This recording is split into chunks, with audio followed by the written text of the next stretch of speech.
Então, voltando nessa questão do concurso de agentes, uma questão processual agora, ela diz respeito justamente à questão da denúncia e da necessidade do Ministério Público individualizar ou não a conduta de cada, por exemplo, cada coautor do crime falimentar, né? Ou seja, posta de outro modo, né? Essa questão seria a seguinte: vamos supor um crime falimentar cometido por vários agentes, ou seja, um coautor.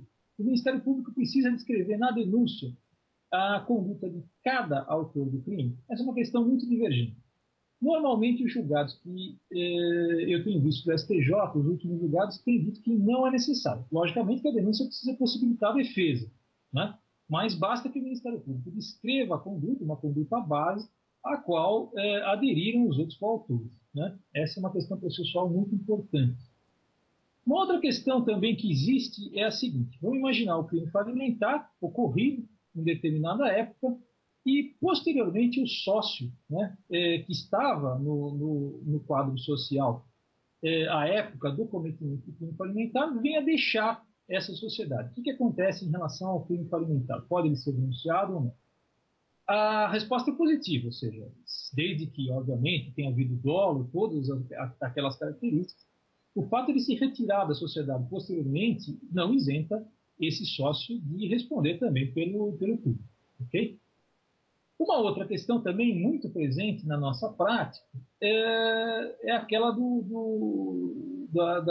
da sociedade em que um dos sócios não exerce qualquer administração, ou seja de direito ou de fato, ou seja, ele está ali apenas para compor o restante do quadro social.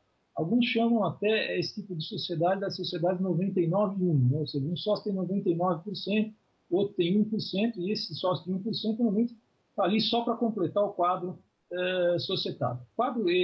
Situação essa que talvez diminua aí com a empresa individual de responsabilidade limitada. A questão é, como é que fica o crime falimentar em relação a esse sócio que não tem nenhuma administração, não tem gerência nessa empresa, né? Nessa sociedade, melhor dizendo.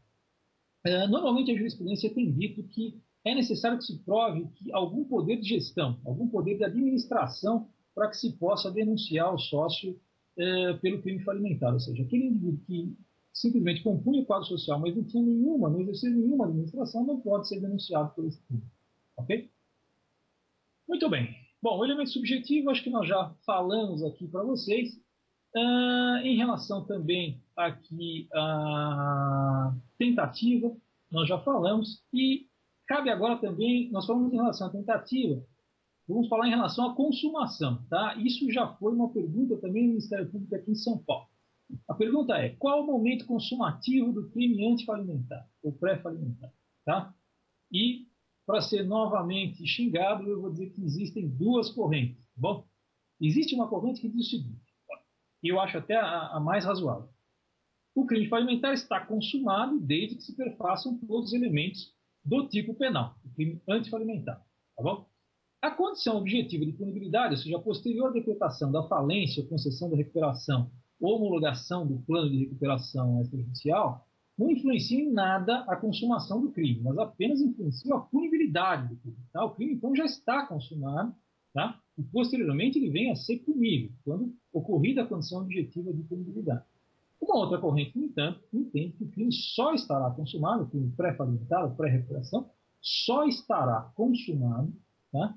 Quando houver a superveniência da condição objetiva de punibilidade. Ok?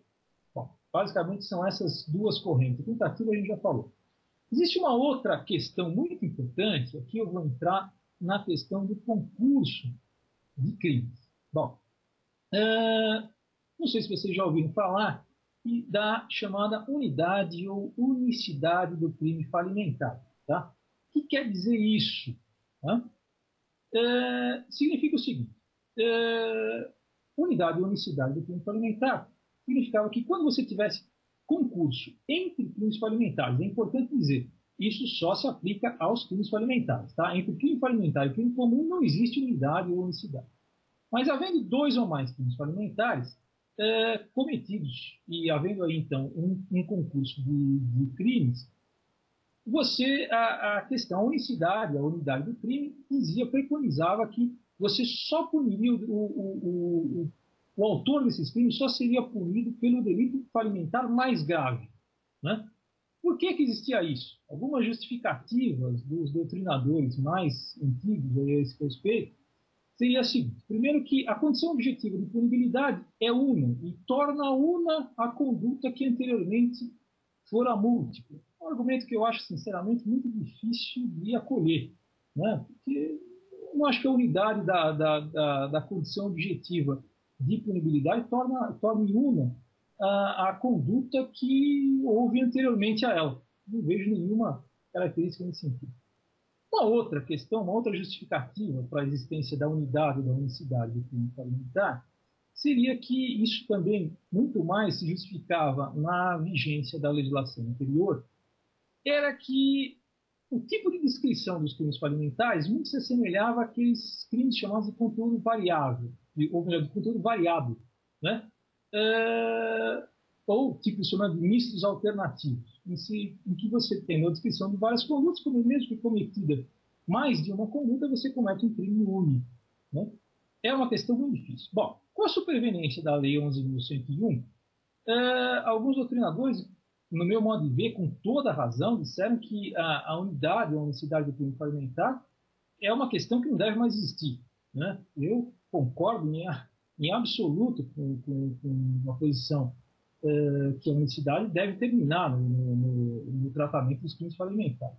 Mas porque não acho nada justo que nós equiparemos a pessoa que comete um crime falimentar à pessoa que comete vários, né? Acho que não é nada justo. Mas a jurisprudência não enfrentou muito bem essa questão, né? Então ainda há acordos que você vê falando, mesmo na vigência da Lei 11.101, em unidade ou unicidade do crime falimentar, ou seja, punir só o crime falimentar mais grave. Bom, a questão maior que surge aí em relação à unidade ou unicidade, tá? Se nós podemos, teoricamente, usar essa questão da unicidade ou da unidade para que sejam concedidos, por exemplo, benefícios processuais, tais como a suspensão condicional do processo ou a transação penal. Imagine o seguinte: uma pessoa denunciada por vários crimes falimentares e pleiteia, argumentando com a unidade ou com a unicidade do crime falimentar, que ela deve ser beneficiada, por exemplo, com a suspensão condicional do processo ou com a transação penal, porque só se pode punir, na verdade, o crime mais grave, não todos aqueles crimes que ela está sendo acusada em concurso de crimes, tá? Aí a questão é possível, então, aplicar a unicidade durante o processo, antes da sentença, para que se definam benefícios, medidas despenalizadoras, por exemplo, da Lei 9.099? Essa é uma questão divergente. Existe um acordo do STJ dizendo que não. A unicidade é questão a ser verificada na sentença. Não se pode, então, portanto, utilizá-la para deferir benefícios, medidas despenalizadoras, tá? Existe um outro acordo, se me fala a memória, aqui do Tribunal de Justiça, que diz que pode haver a questão da unicidade para você definir esse tipo de benefício. Ainda a questão não está plenamente equacionada na jurisprudência, possivelmente precisaremos de algum tempo para que isso se pacifique. Ok?